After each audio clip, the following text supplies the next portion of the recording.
We are live. Got it.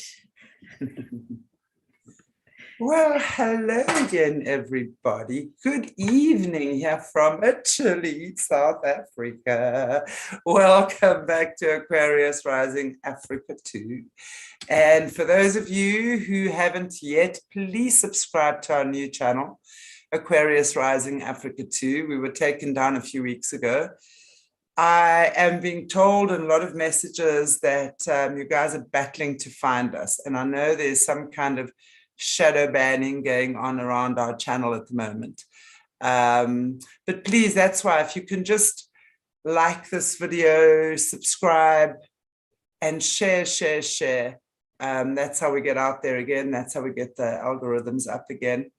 And that's how we get our amazing message out. And speaking of getting an amazing message out, I have back with me again our beautiful local lady, Amanda Bays, who is our SRA expert here in South Africa. We're very blessed to have her, and I'm sure thousands will attest to that as well.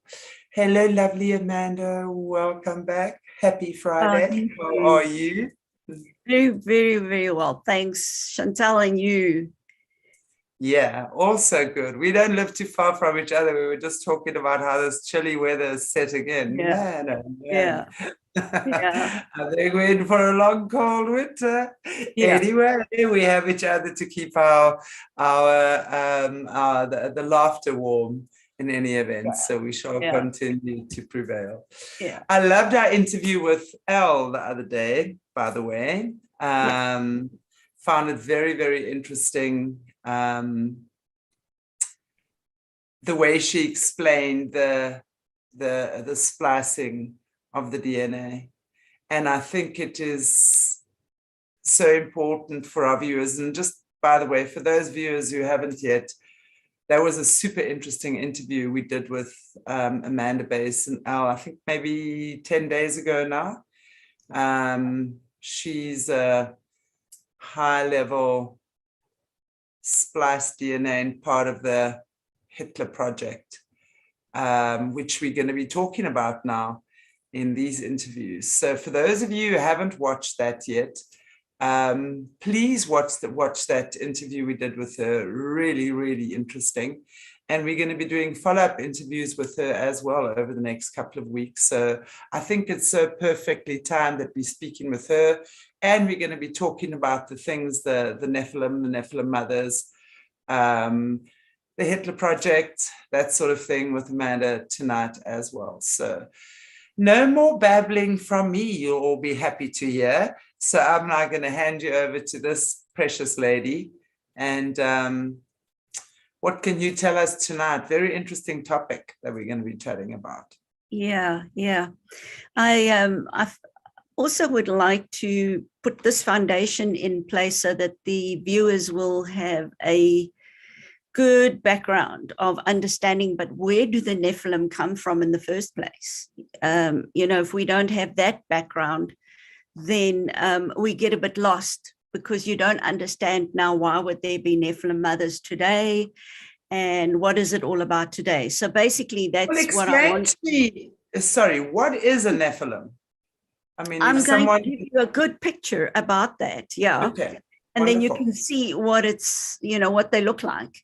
Where they come from and how it all works. So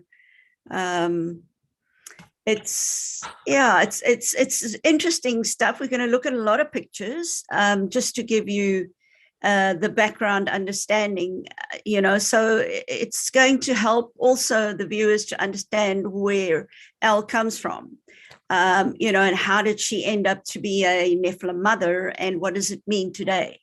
So I know we're going to go right into the very first book of the Bible. That's the kickoff. But then we pull it through to today.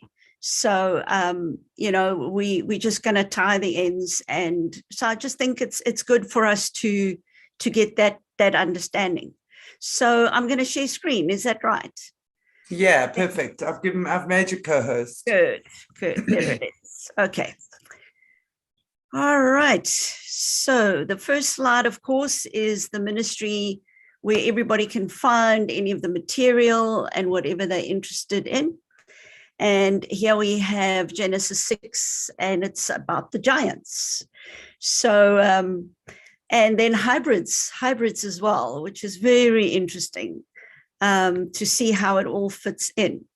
So we, those of you that are familiar with the Bible, I'm sure you've read Genesis, and that's where God already prophesied that there'll be two seeds that are going to oppose each other. So the whole Bible is about two seeds, two kingdoms, two opposing forces, the good and the evil.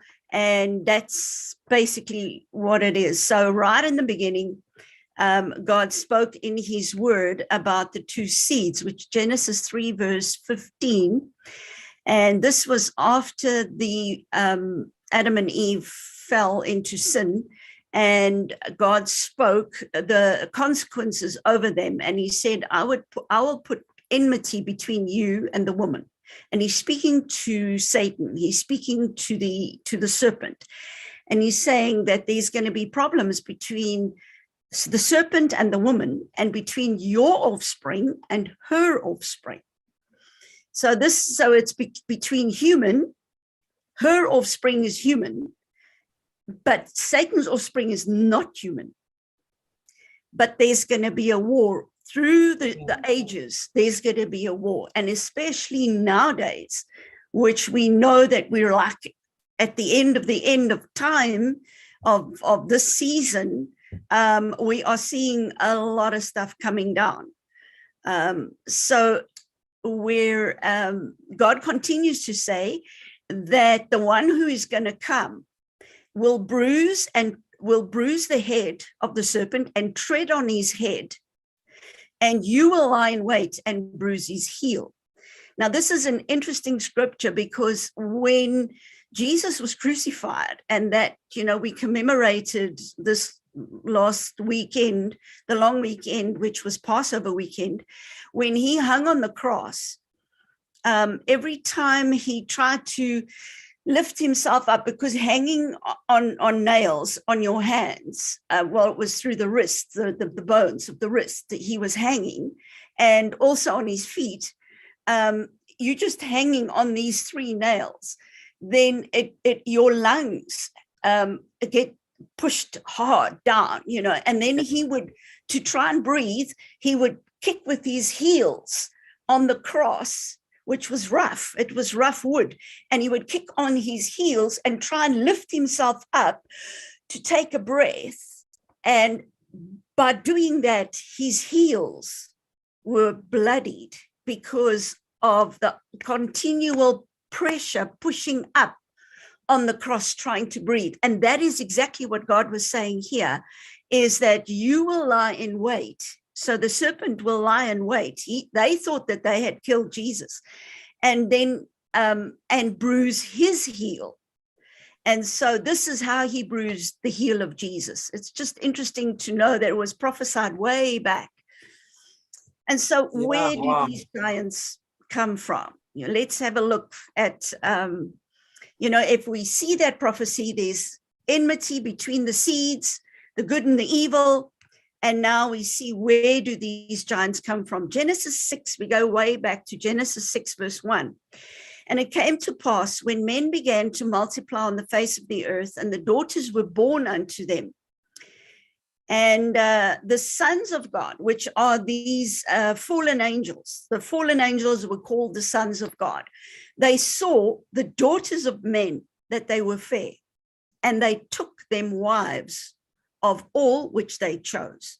And so they looked through the woman, the daughters that were beautiful, and they picked whoever they wanted. So these are fallen angels. Fallen angels don't need a body. They don't need a body to manifest. They can take on any shape. So they can take on the shape of a human male. And that's why people said, that how can a fallen angel have sex with a woman? They can take on any shape, because they don't need a body to manifest. A demon in the on the other hand, does need a body, because that is a disembodied spirit. So a demon is a lower ranking, it's a lower class, but a fallen angel is higher rank. So they are the ones that fell with Lucifer. When Lucifer was kicked out of heaven, a third of the angels fell with him. He deceived them and they fell with him. And these are the guys we're talking about now, these sons of God, that the fallen angels that saw these beautiful girls and they picked whoever they wanted and had sex with them. So now they carry the seed of Satan. But the daughters carry the seed of the woman, human. And now we've got this mix going on. Okay. And then in verse 4, it says, and they were giants in the earth in those days, and also after that. So because you've got a fallen angel that has intercourse with a human woman, now you are having the seed of Satan mixing with the seed of the woman, and now suddenly what pops out is a giant, because it's not normal. It's not normal to have a fallen angel that is a huge being that now comes in a male form, and they are beautiful as well. You know, if these, we can ask Al to describe, you know, what does a fallen angel look like? She could describe to us what they look like, and they're pretty handsome. So if they take on the shape, they look very Nordic, blonde, blue eyes, very Viking, big, strong guys. And then that's, of course, when they come in a human form. And so the sons of God, these fallen angels, came and they had intercourse with these beautiful girls, the daughters of men, and they gave them, they then bore children, and they became mighty men. So these are the giants, which were old men of renown. What? Okay, big shock. Because people that have never heard this is like, what are you saying? You know, this is unbelievable. So the word sons of God refers to fallen angels, and they were the ones that fell. And I will bring in where I speak about the three heavens. The Bible speaks about three heavens. So you've got the first heaven, which is where when we look up, we can see the stars and the sun and the moon and the galaxies. We can see it's where we live. Then the second heaven is where Satan and his fallen angels, where they live. And then the third heaven is where God lives. So that's very clear in the scriptures, you know, how you understand the hierarchy. And so the giants or the mighty men, these are called the Nephilim. So this is now the mix between the offspring between the original women and the original fallen angels. Okay. Yes, that's right. So there they are, these huge giants. You can just imagine what your heart would do if you see these guys coming along. And there's been were the women at that stage. I mean, there must have been women giantesses. I think that's what you call them. Women also came. It wasn't just men. They were also, in the beginning, they mainly referred to men. Okay. But there's also female, quite a lot of female Nephilim that are around as well. Okay. And they are bred for a specific purpose too. You know, so yeah, we pick them up a lot when we counsel survivors. Okay, so what else was going on in Genesis 6? We're not stopping there. We're just going to have a look. And we see 6 verse 7 says, and the Lord said, I will destroy man, whom I have created from the face of the earth, both man and beast. Because what had happened, God had created this world perfect and beautiful. And he said, listen, I don't want you to mix seed. I don't want you to mix different seeds like animal and human. You don't do that. You know, the seed of the animal stays with the animal and the seed of the human stays with the human. Don't mix it. And he was very clear on don't mix seed. But these fallen angels were very clever. And they wanted to come and destroy everything that God had put in place. They wanted to destroy the image of God. They wanted to destroy creation, male, female. They just wanted to destroy everything. And so they then came and taught mankind how to mix seed, how to make war, how to make weapons of war. And so they were very clued up. And mankind didn't know anything. And these fallen ones came and taught them, gave them lessons. And so God was pretty upset because this was his creation that's now being messed with. And he decided, look, we've got to destroy everything. We've got to destroy both man and beast and every creeping thing and the fowls of the air, because they had taken birds and everything, and they had mixed the seed.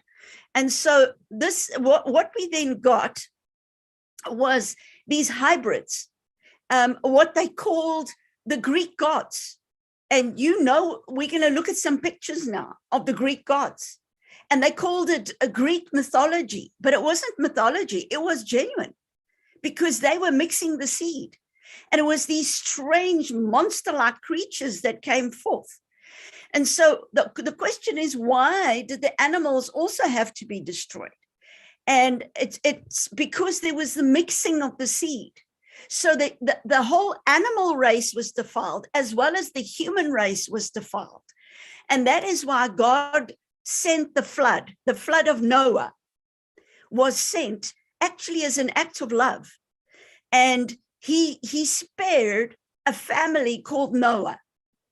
And Noah and his family went into the ark. And it was interesting, if you read there, the Bible tells us that it's God that shut them in.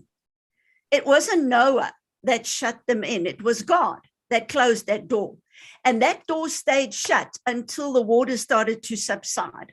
And so God saved a family because their DNA was not mixed. That's the only reason why God saved them, because they did not play around with the mixing of seed. But the rest, they had defiled their lineages. They'd brought in the whole mixed thing. Now, it's interesting because after the flood, we still find giants. And if you think of David and Goliath was a giant. But what they say, okay, everybody's speculating. Everybody's thinking, okay, they've got different theories. But they're thinking that Noah's sons were clean, but Noah's daughter-in-laws that came onto the ark were mixed. And so the mixing continued. And that's why you have a watering down, and I'm going to show you the pictures now of the giants, that they kind of get smaller as it waters down, So there was the corruption of the seed, the corruption of the DNA. And so the only family whose DNA was not corrupted was Noah and his sons. And now they're saying the daughter-in-laws brought in defilement. They marry in. So that is very possible that could have happened. And so here we see these hybrids and what they call Greek mythology, but it's not a mythology. It is real. You can see these creatures. There's the mermaid with all her stuff, and like half human, half fish, and that's a lion. And there's the whole Egyptian god with the eagle head, the falcon. And so all of these are just examples of Greek mythology, but it was hybrids. It was genuinely happening in those days. And they were terrifying, to see them. So they worshiped them as gods. They worshiped them. And to this day, these same entities still have all the power because they've been worshipped all along.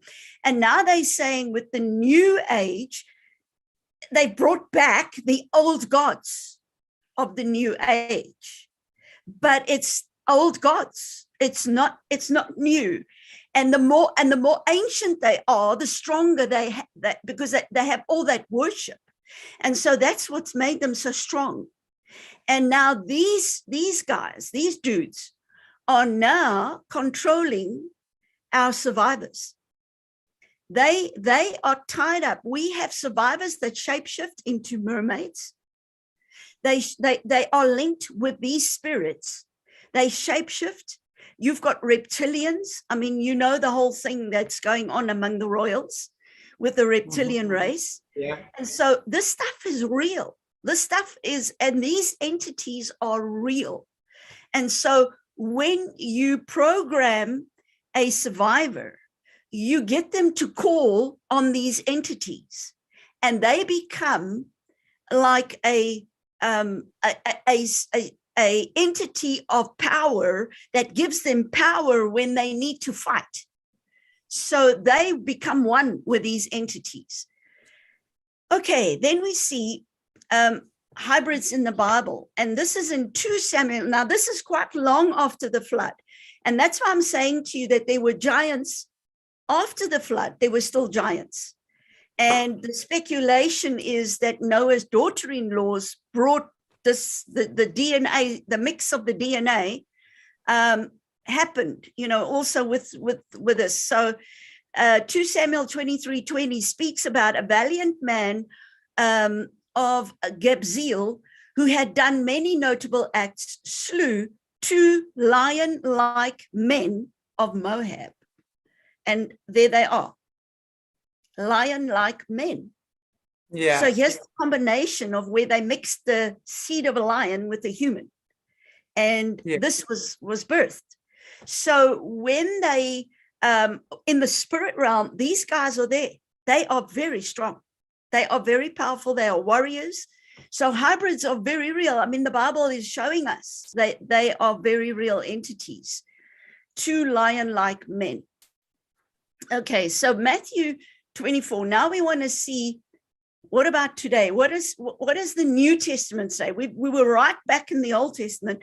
Now let's go to the New Testament. And it says in Matthew 24, verse 37 and 38, but as the days of Noah were, so shall also the coming of the Son of Man be. So in other words, the closer we get to the second coming of the Lord Jesus, the more we're going to see this. We're going to see hybrids.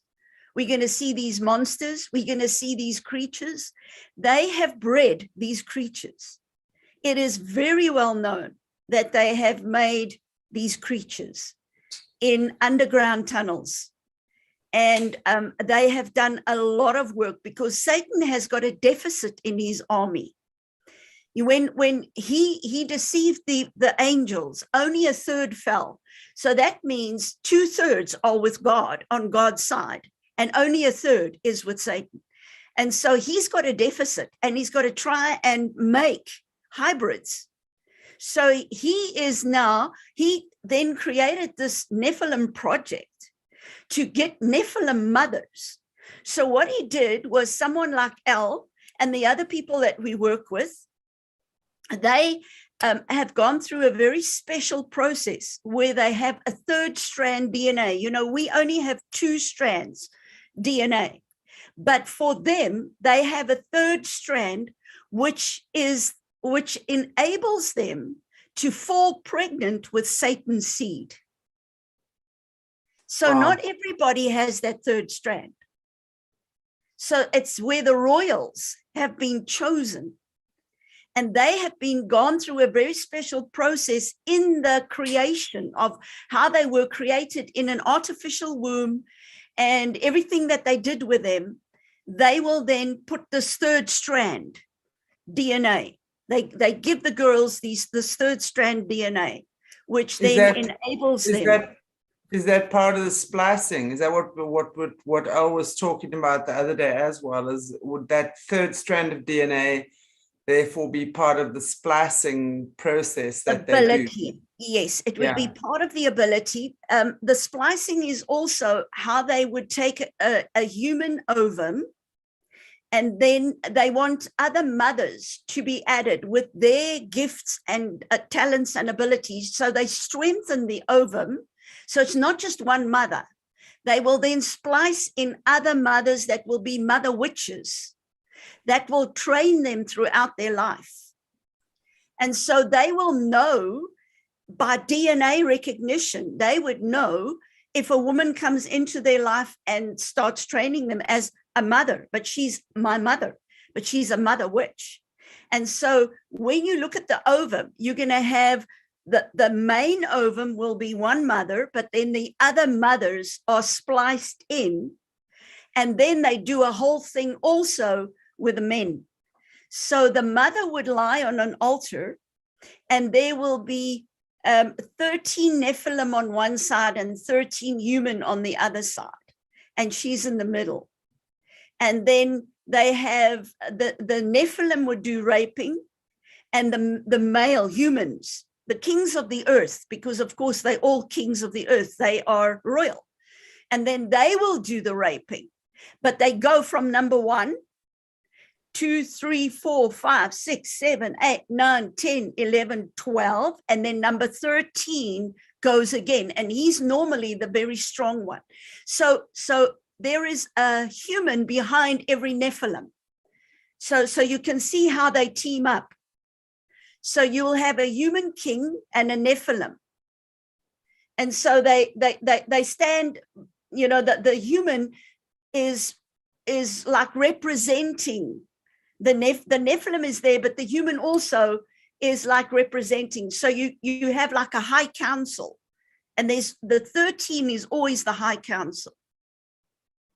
Wow. So this is how they would have done the Nephilim project. All right, so then it goes on to say, for as the days were before the flood, they were eating and drinking, marrying and giving in marriage until the day that Noah entered the ark. So they were carrying on life as normal. But why would the Bible say they were eating and drinking? I mean, that's a normal thing to do. That's how we stay alive. So the Bible is telling us something about what were they eating? What were they drinking? What's this marrying? What's this giving in marriage? There's more to just the words, because eating and drinking is part of being human. So now we're going to look at one of the books that was removed from the Bible that should actually be read with the Bible, and that is the Book of Enoch. Enoch, number 1, is the Enoch 2 and 3 are not safe to follow, but Enoch book 1 is the authentic book. And so we're going to look at what is the Book of Enoch. The Bible doesn't give us the detail here, doesn't fill in the dots, but the Book of Enoch does. And so the eating and drinking, if we look at the original words, it means like crunching down on something. Eating and drinking, crunching down on something. This is more than just food. They were eating flesh and crunching the bones. So this is what the Bible is actually trying to tell us. And that's why God was so disgusted with mankind, because they were doing things that he'd forbidden. And here they are eating human beings. I mean, they're into cannibalism, because humans were the food for the Nephilim. The Nephilim would eat tremendous amounts of food, and they would eat with humans. That was their diet. And so they were crunching down on bones. And that is what the Book of Enoch tells us. So marriage, so there was forced marriage, where they were forced into marrying getting into these fallen angels and getting involved, making Nephilim babies. And so it was prearranged marriages, because they had to make covenants with these entities. And that's what Hitler did. By the time Hitler came around, he's one of the spirits of the Antichrist. And so what he did was he organized to get all the ancient knowledge. He wanted ancient knowledge because he knew that there was power. And that's the power he tried to tap into. He wanted to control the world. And he knew that the Sumerians had some key. There was something that happened. And Genesis 6 has got keys. And he tried to tap into that. And that's what happened, because just after Hitler came around, and the whole Hitler project started with this third strand, something huge happened and went down in the spirit when 6 million Jews were murdered.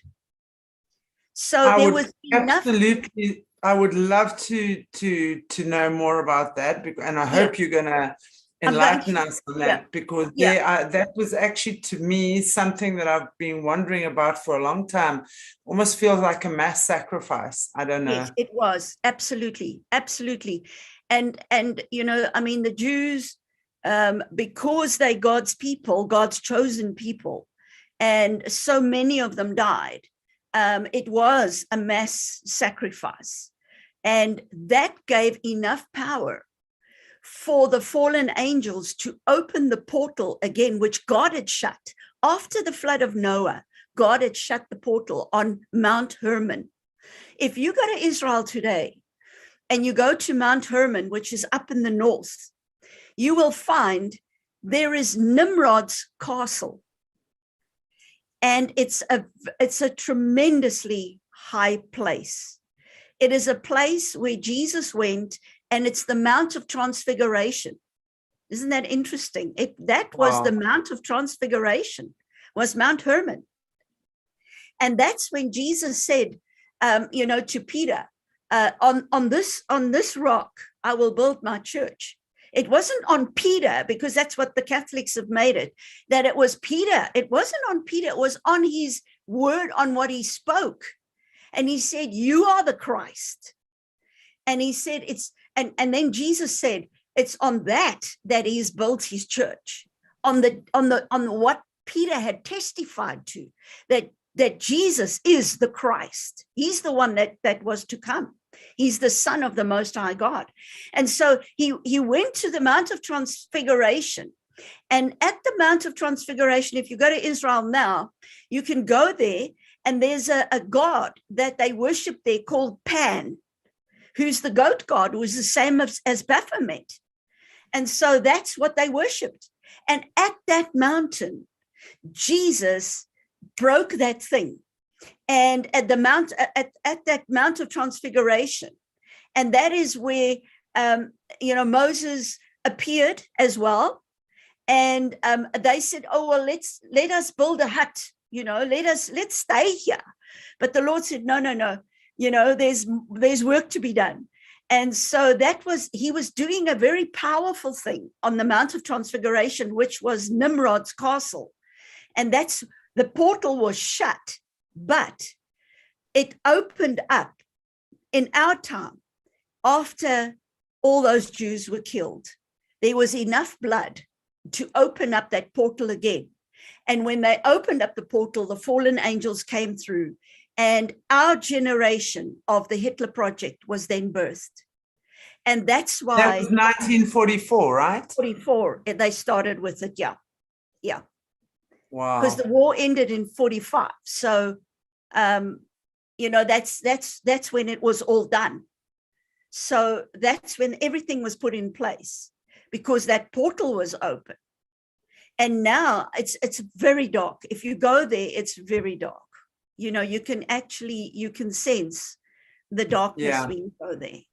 So anyway, let's have a look at the book of Enoch, the missing books. And this is the books that can fill in the missing pieces for us, because the Bible doesn't give us all the detail, but this book, especially the Book of Enoch, book 1, opens up a lot. And there's some very good translations that have been done by very reputable guys that haven't twisted anything. So the Book of Enoch, we get to learn what were they eating and drinking, and who were they marrying.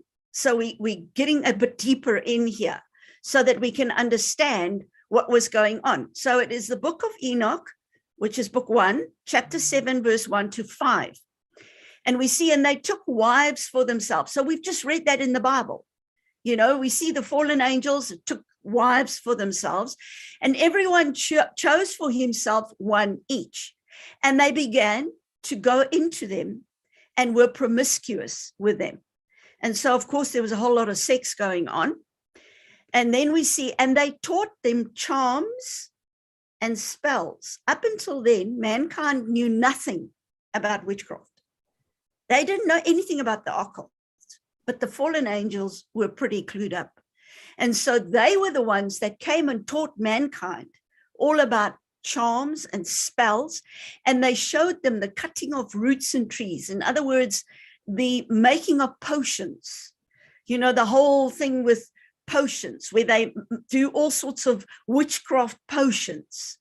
And, you know, you drink this potion and it does things. So they taught them. This knowledge came from the fallen angels.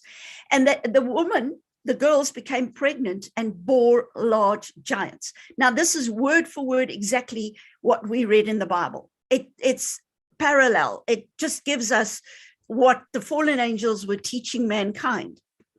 These devoured all the toil of men. And so that everything man worked for, every field that they planted, everything that they worked for to put crops in the ground, these giants ate so much that they ate everything that mankind produced.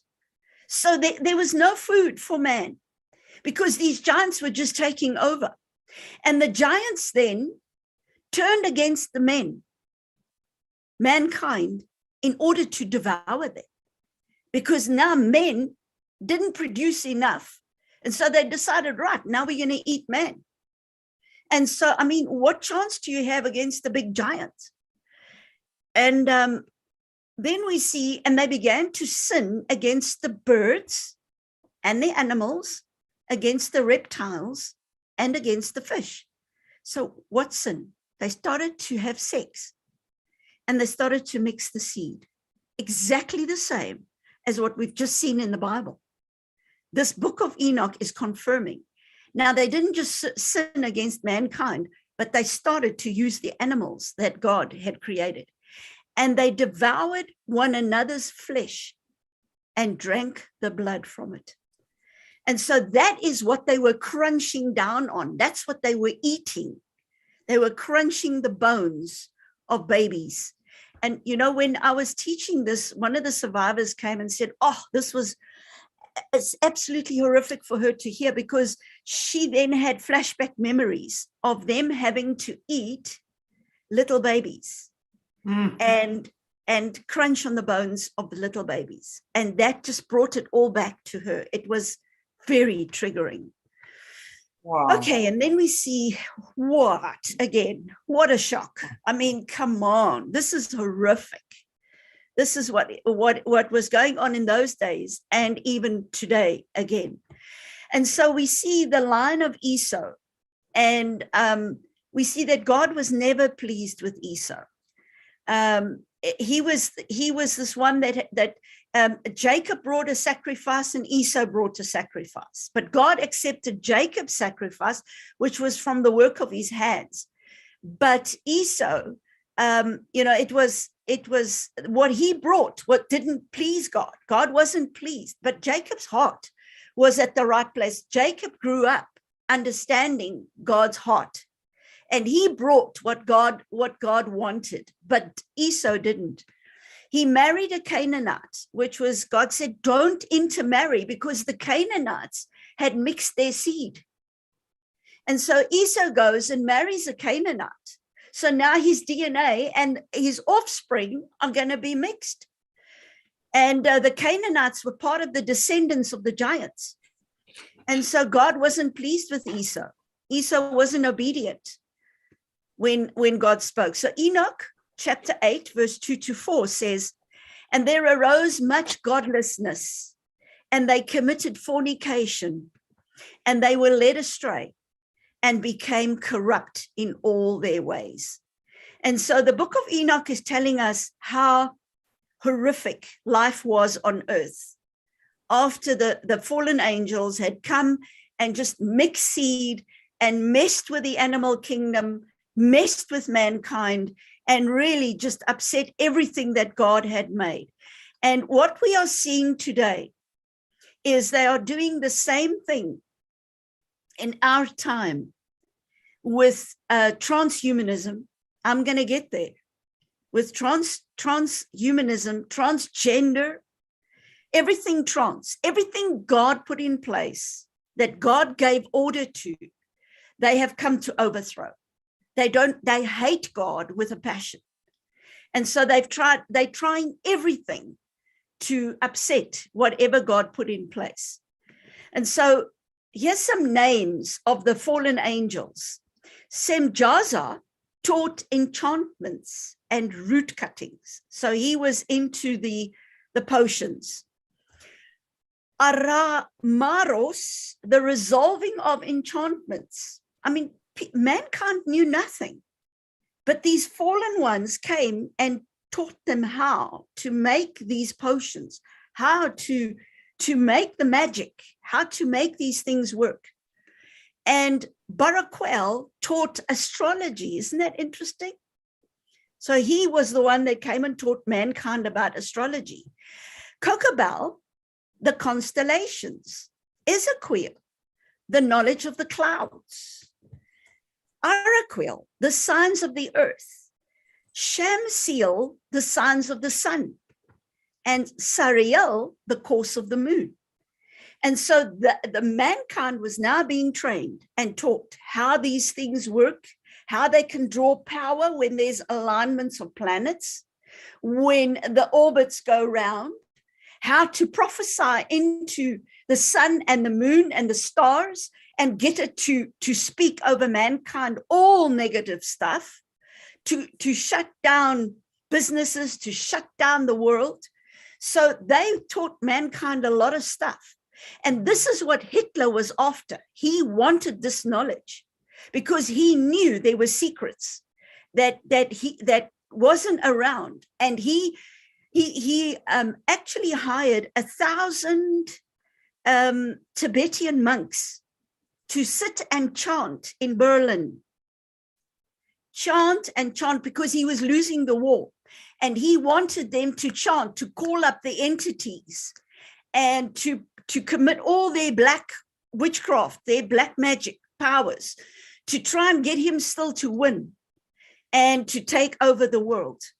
But of course, we know it didn't work. All right, and then we see King Og. This is interesting. The Bible speaks about this King Og of Bashan. And now I want to show you the pictures. Look at modern man, 6 foot tall. Then we have Goliath. He was only 10 foot. So we can see it's going down, down, down. The older, the giants, the more years, it waters down the genes. Then you've got the Irish giant. We went to Ireland and we went to the university and we saw this Irish giant standing. It's one of the diggings, they buried this, they found the diggings, the bones of this giant, the Irish giant in Ireland. And he's in the medical university. His bones are there. His skull is there. He is huge. I'm telling you, you feel like a little midget when you stand in front of this giant. And then you find King Og, and he is 15 foot tall. So he's as tall as a cedar tree. So you can just imagine how the Israelites felt when they went into the promised land and they were facing these giants and they said, we are mere grasshoppers. I think I would have felt like a flea, because they were huge. It's just to give you an idea. I mean, 15 foot is very tall. I mean, it's huge. If you think 12 foot, it's the average male standing on top of each other. So you now have that plus an extra half of him on there. Yeah. I mean, and I mean, you can imagine bones are heavy, muscles are strong. So not only are they tall, but they've got very strong physiques that would match that height as well. Yeah. And they eat a lot. to you can keep that imagine. body going. Yeah. So there was a lot of crunching happening. It was, this is very interesting. Have you ever seen anything on Tartaria? No, Tartarus. There's a whole lot of people actually at the moment who discovering lost the previous Earth, basically. And it's very interesting because more and more evidence to the stuff that I've been watching around that is showing that there was a giant civilization, because you can see when you're looking even now at some of the sacred sites and things, it's actually a massive tree, for example. And they show you when you're looking at all of that, that there was a giant civilization that literally destroyed the earth. Wow. And before that, all of the stuff, there's so much stuff that is proven how our previous ancestors understood completely how to harness energy naturally, using whatever they were using. I don't want to go into too much detail, but then how, when whoever took over from them, like the giants, and how they've destroyed all of that stuff that our previous ancestors were working with on the earth, our natural resources. And it was available to everyone, for example, how these guys have come and destroyed that and implemented their own systems, which are really inverted of everything. It inverts everything. It's crazy. Absolutely. Yeah. No, that's true. Okay, this is now very interesting. Watch. Just see how they flick again, from your skeleton. There they go. And so there again, you've got your 6-foot man at the bottom. He looks like a little midget. And then you go, the Caesar of Rome, that is an 8'6" man. And then you've got the 12-foot, which is Goliath. And then you've got this, the 15-foot is Turkey. So when they go and they actually dig the graves, Sardinia has got so many of these graves, and South America, they've also got the graves of the Nephilim. Of the giants, Of the giants, yes. And they've got skulls. And it's all photographed, so it's proof, and they looked at the DNA and they saw it was different, and it's elongated, it's the elongated heads as well, which we see in the Egyptians. Okay, then you've got King Og, which is the guy that the Bible speaks about, 18 foot. And then you've got 19'6", which is overturned oak tree in the canton of Lucerne, which is Switzerland, and a 23-foot one in France, and 25'6" is also France, and then 36-foot, which is looks like France as well. So these graves can be found with these bones. 36-foot high, tall body. That is 6 average men standing on top of each other. That is unbelievable. No, it's scary. It gives you an idea of why they said we are like grasshoppers. Even if you're 6 foot tall, you're quite tall in today's terms, Yeah, exactly. Imagine living with these guys. I mean, it must have been pretty scary. I don't know what I'd do if I see a giant. Run and scream. But what's interesting. So big. Sorry, carry on. Very, very interesting about the Nephilim is that they don't have any creativity. Yeah, and exactly. That's why they want the humans. Mm-hmm. And they want to work with the humans because the humans have got creativity, because we are made in God's image and God is creative. God created the world. He created everything. And because we're made in his image, we have creativity, but they don't, because they are not made in God's image. Yeah, because And that creativity is sitting in our DNA, right? It's in our DNA. Absolutely. Yeah. And so they don't have it. So they harness mankind. So they take the survivors and they use them as slaves because they need their creativity. Isn't that Makes interesting? perfect sense, which is why they would find the human spirit so juicy and delicious and want to harness it and do their soul sculpting and adreno juicing and right. Yes. all of this stuff. It makes sense because they need that in order for them to become creative. Insane. And your survivors are super creative. Yes. They do poems. Smart. They write poems, they draw, they can bake, they can cook, they can do any they are so multi person that they are super duper with everything. It's amazing. And that's why these guys want it. And so if they want to create things in laboratories, they need the creativity of the survivor to help them. It makes such perfect sense what you're saying. So again, it also just, we always speak about the fact that God is the creator, Lucy and friends are emulators. So they will emulate whatever the creator has created and then turn it into something very ugly. So nothing nothing is new. Everything is created in the image of God. What they've done is they've taken those energies, those frequencies, and they've corrupted them. And and how they've combined the frequencies energetically. And, they're obviously master alchemists as well. So they would know exactly. They've studied for years about all their lotions and potions and all these things they make, Very interesting. Very, very interesting. Yeah. Okay, so what is the hierarchy of fallen angels, Nephilim, and humans? So that we can just understand. So we have fallen angels. So they're in second heaven. That's their realm. That's where they operate, second heaven. And then we have Nephilim, which is now the second layer down.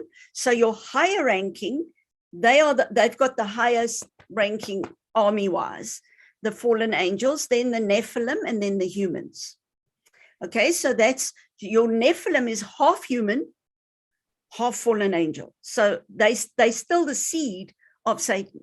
All they've taken from the human is the body, the meat box, the house. But the spirit inside is Satan's spirit. That's a Nephilim. All right, now I'm going to show you how it works. How are Nephilim created?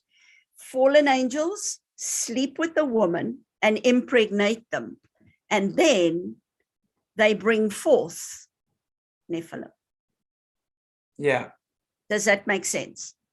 Totally. And then those would be the giants. That's it. That then took over and controlled. In those days it was giants.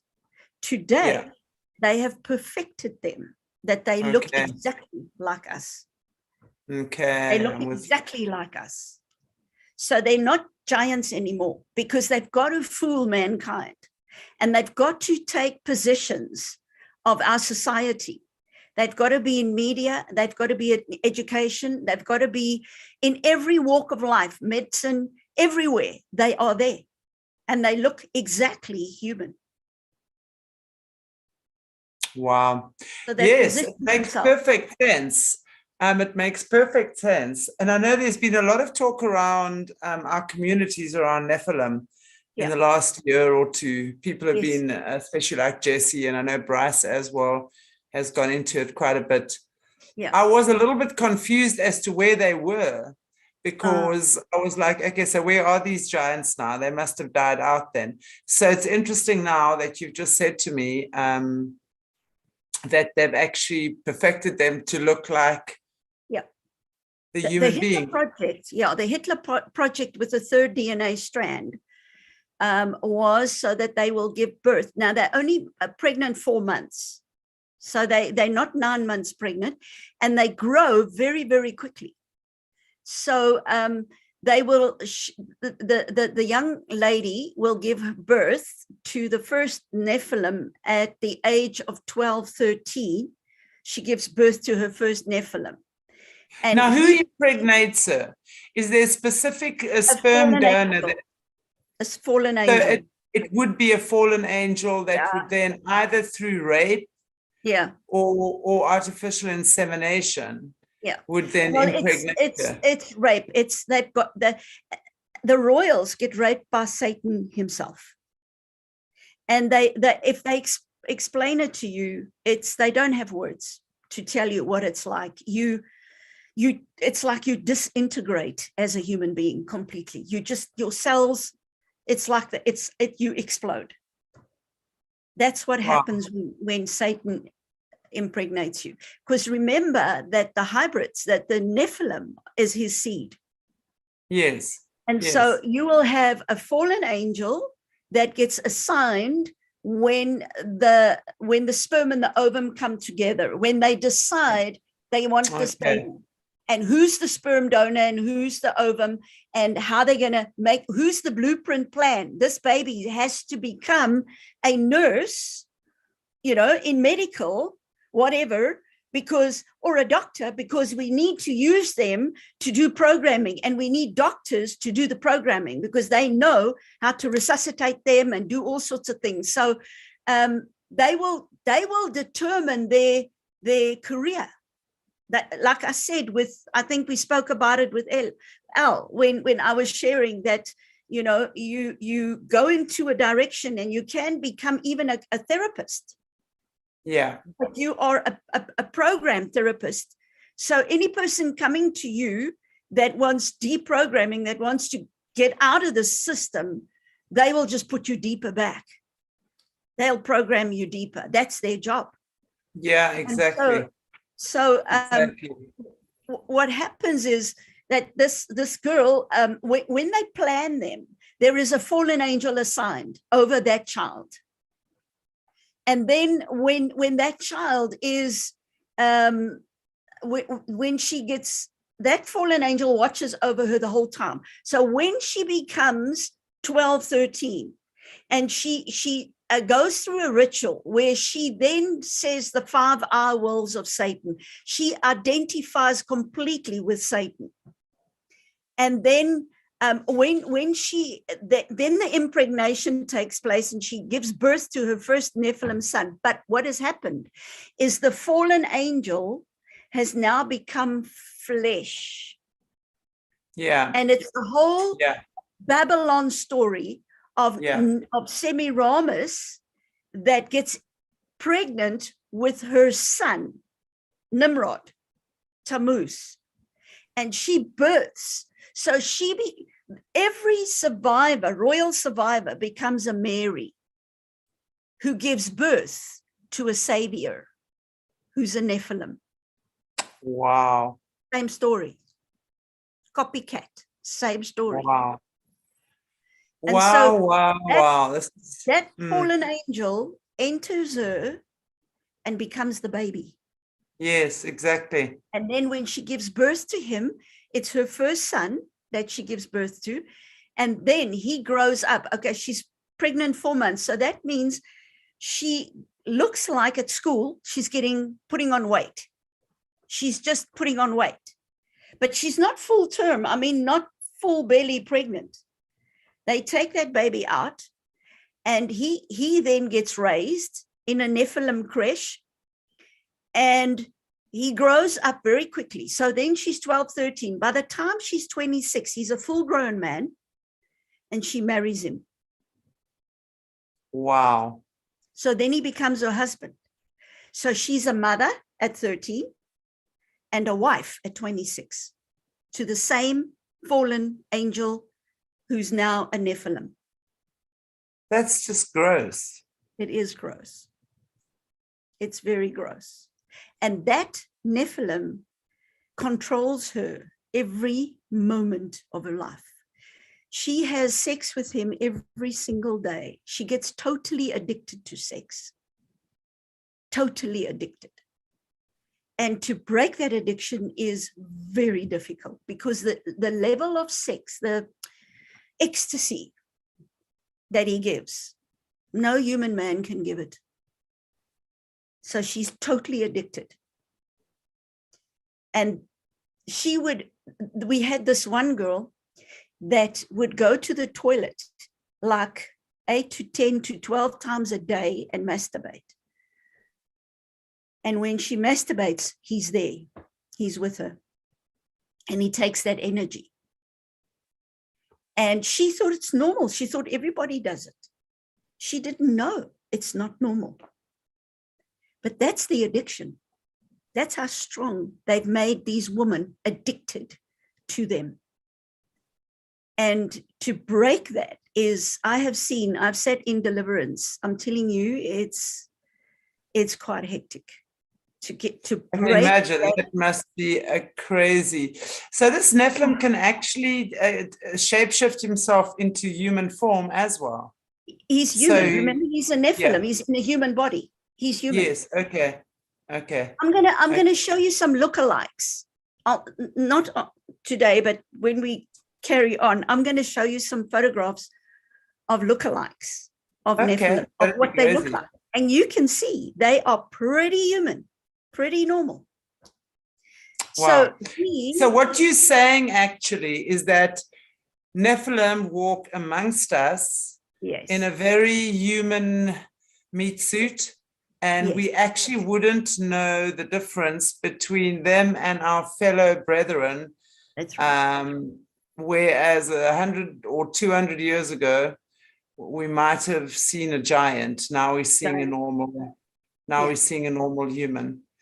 And are these women aware that they are marrying the Nephilim? Look, parts of them are, but the presenter, because they built these thick walls in their mind. Yes, the DRD, and the whole DRD thing. So that they would put polar opposites. So there will be this one part that goes to church, believes they're a Christian, all the good things.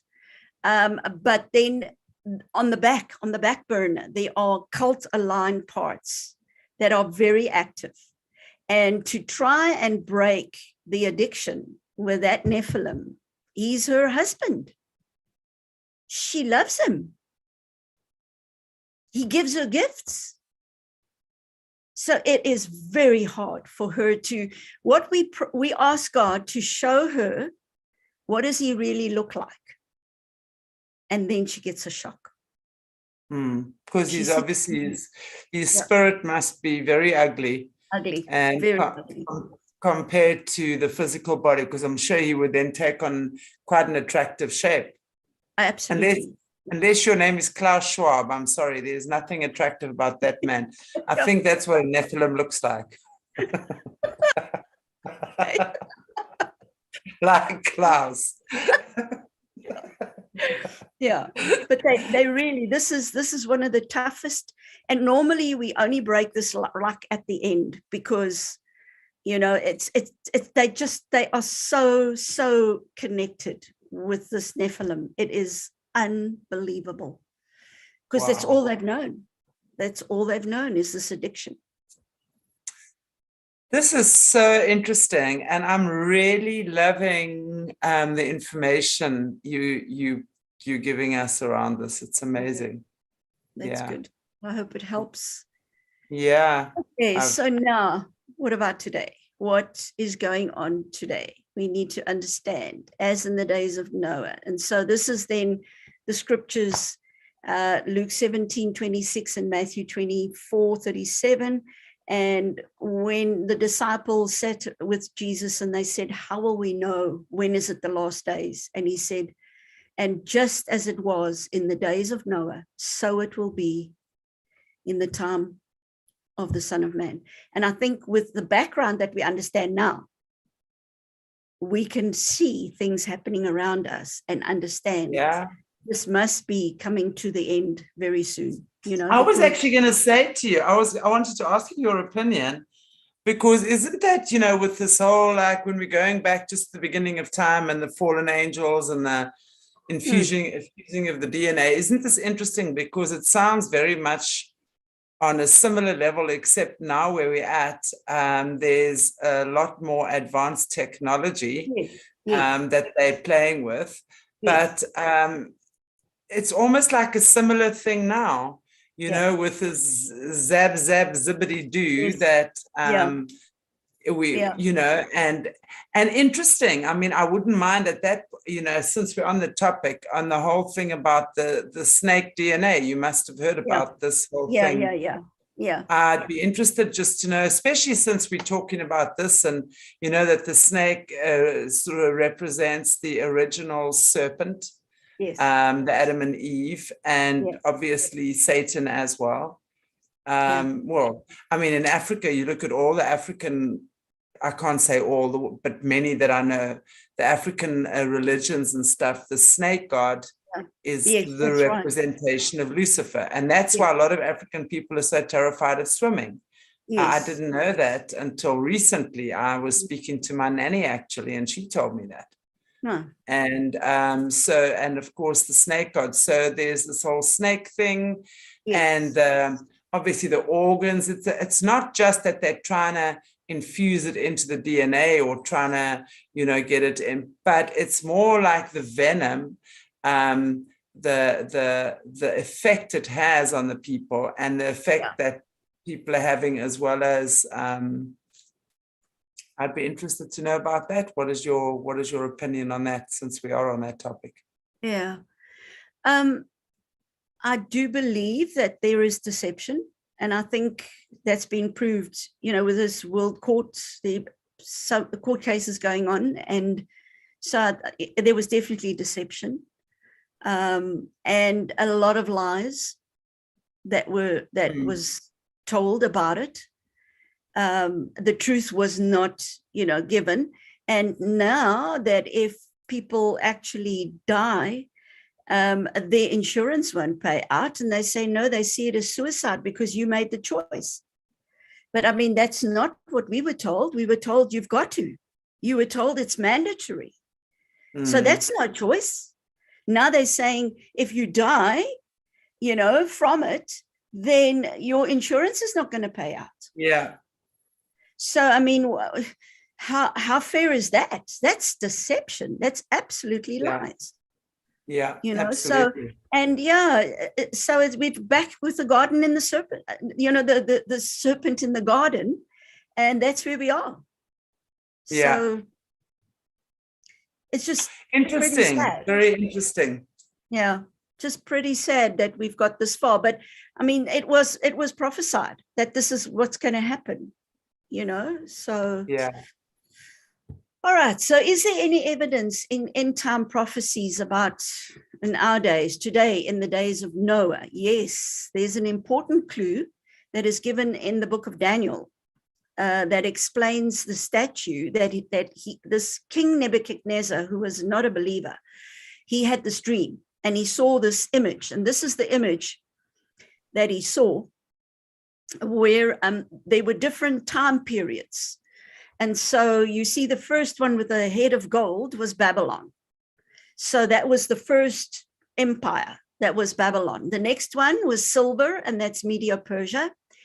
The next one was Greece. Interesting. Just look where Greece points to, the loins, where the seed is.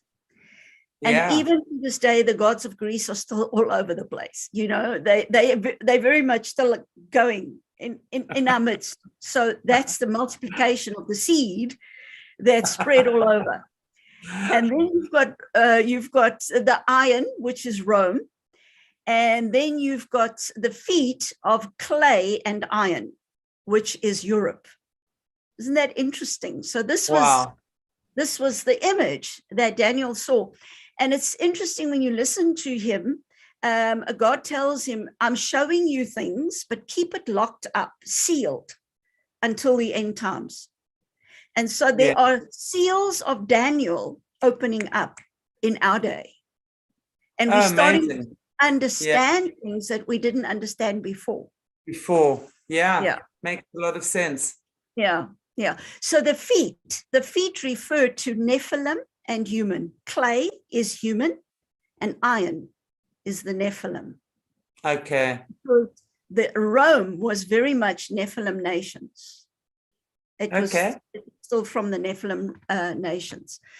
Okay, so we see Daniel 2 verse 43 says, and whereas thou sawest iron mixed with miry clay, they shall mingle themselves with the seed of men. So here it comes, the mixture. So Daniel even saw it. And he saw that the fallen angels are going to come and mix themselves with the seed of men. But they cannot cleave because they cannot become one. We can't become one with the Nephilim because they are from the seed of Satan and we are from the seed of the woman. You know, so that we can't mix with them. You know, that when the fallen angels mix with a woman, then what comes out is the body of a human, but the spirit of Satan, the seed of Satan. Okay, so then is there any evidence in our time? And we see that there's increased supernatural activity. So they're seeing more and more UFOs.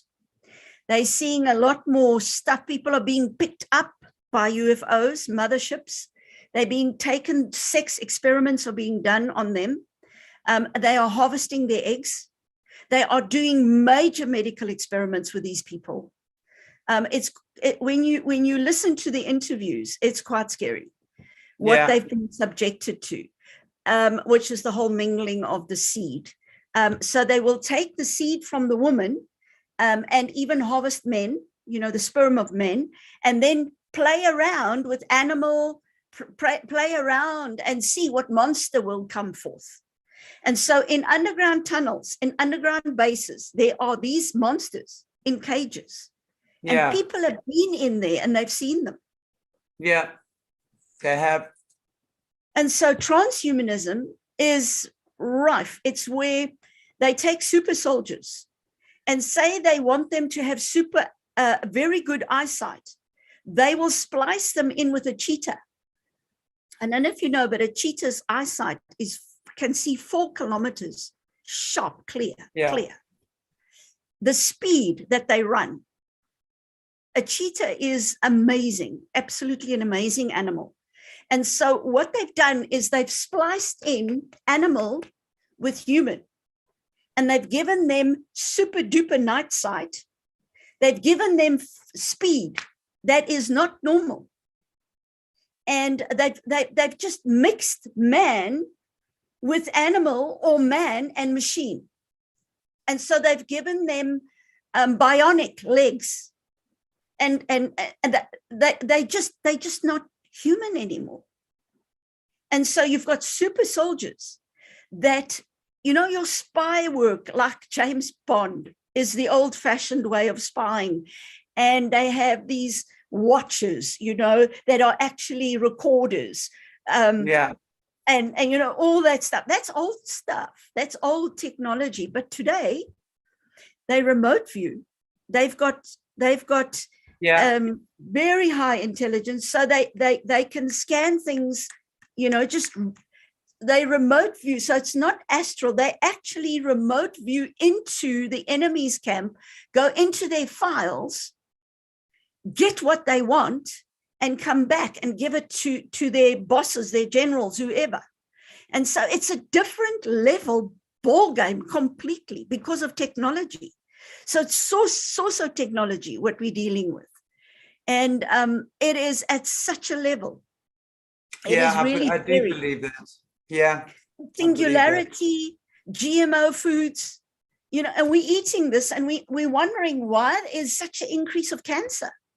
Yeah, exactly. Because, you know, in India, I don't know if I shared this with you, but in India, I've got clips where the farmers that would supply food to the masses, the companies that make the GMO seed came there and said to them, listen, take our seed. Our seed is better.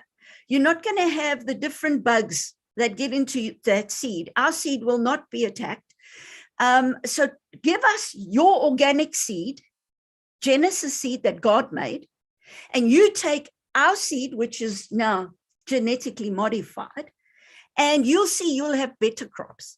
So the first year they got a bit of a crop. The second year it was less. The third year there was nothing. And they started to commit suicide. 30,000 farmers committed suicide. That's sacrifice. That's sacrifice.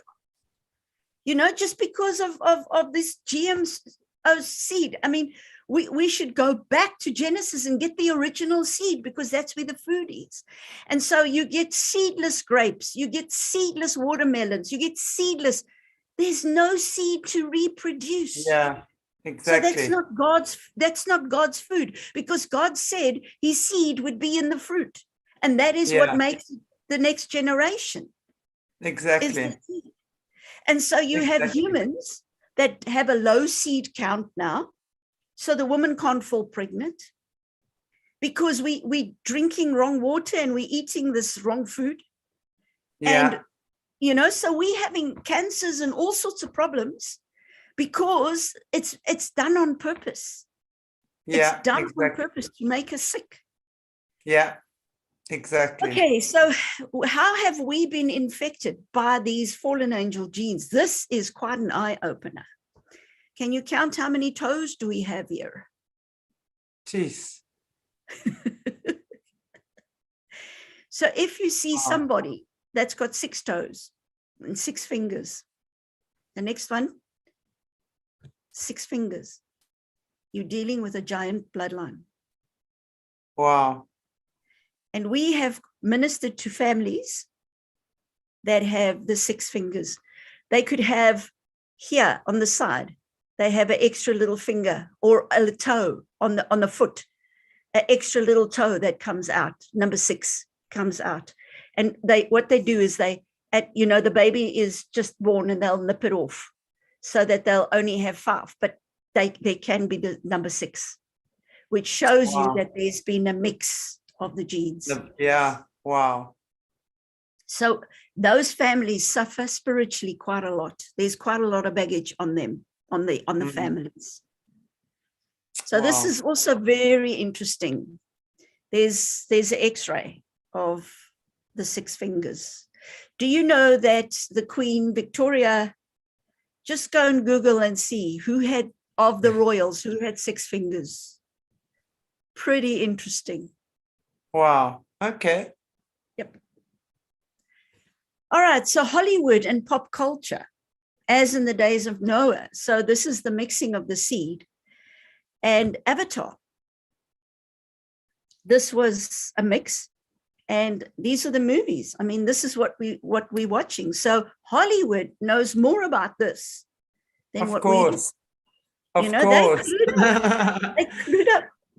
They know. Hollywood is probably the main outlet, because they've got to tell us all the time what they're doing anyway through their movies, don't they? Yeah. So Hollywood would be is on the cutting edge. Yeah.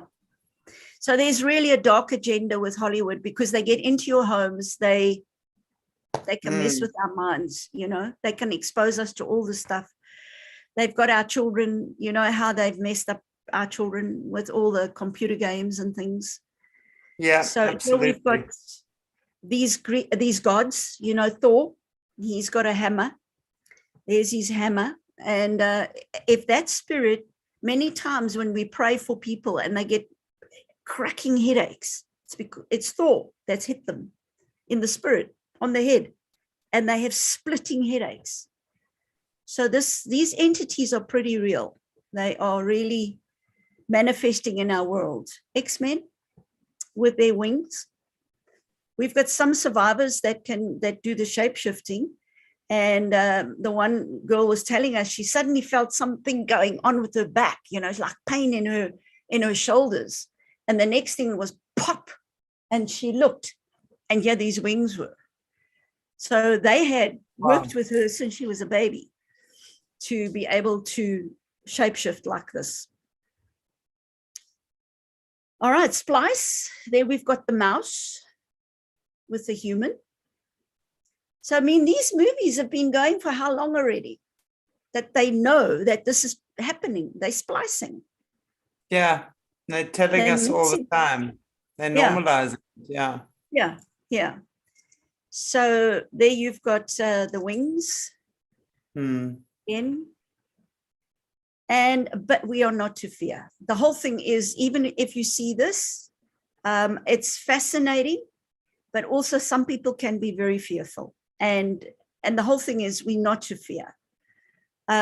We've got to put on our helmet of salvation. Just cover your head so that you know that our Father is in control. No matter what is going on in the world, God is still on the throne. He knows exactly what's going on here. He knew it in Genesis. He already put everything in place that we need for the end times. He's not suddenly in a panic. Oh boy, what am I going to do now? No, he's known about this all the time. And so our Father is in control, and he's at work with his awesome plan of redemption, and he wins in the end. So the survivors get pretty upset. Well, there are parts that are still cult aligned when I tell them, listen, you guys are serving a loser. You must read the end of the book, because we win. So join the winning team, stop serving a loser. They get pretty upset with me. So our hope must be in Jesus. I mean, that's the only hope that we have. This is the Lord's day. It's not Satan's big day. It's God's day. He couldn't wait for this day. It's his finest hour, not the enemy's. And that's what we need to see. He's coming on a white horse. He's coming victorious. He's coming as the conquering king. And he's coming to take back the world that he created. And he's going to deal with all these entities and all these things. And so I trust that has given you some background. Amen. That's been amazing. Wow. As always, I've really enjoyed that. Wow. Very insightful. Thank you so much. I look like a bit... it's been amazing. Thank you so much, Amanda. Really, really incredible. Yeah. I love the way you break it down. It's simple. It's easy now to understand. And I think, as I always say, knowledge is power. And I think for us to have the knowledge and understand what's going on is a very, very, very important thing. Yeah. And I think if you listen to a survivor's testimony now, it'll make a lot more sense. A lot more sense. Yeah, absolutely. Absolutely. Yeah. Well, thank you, lovely lady. And I look forward we will speak later on this week with Elle again. And we'll have a follow-up interview, and you and I will have another individual again. We will arrange the time and the date and set it all up. Yes. So thank you, Amanda, so much.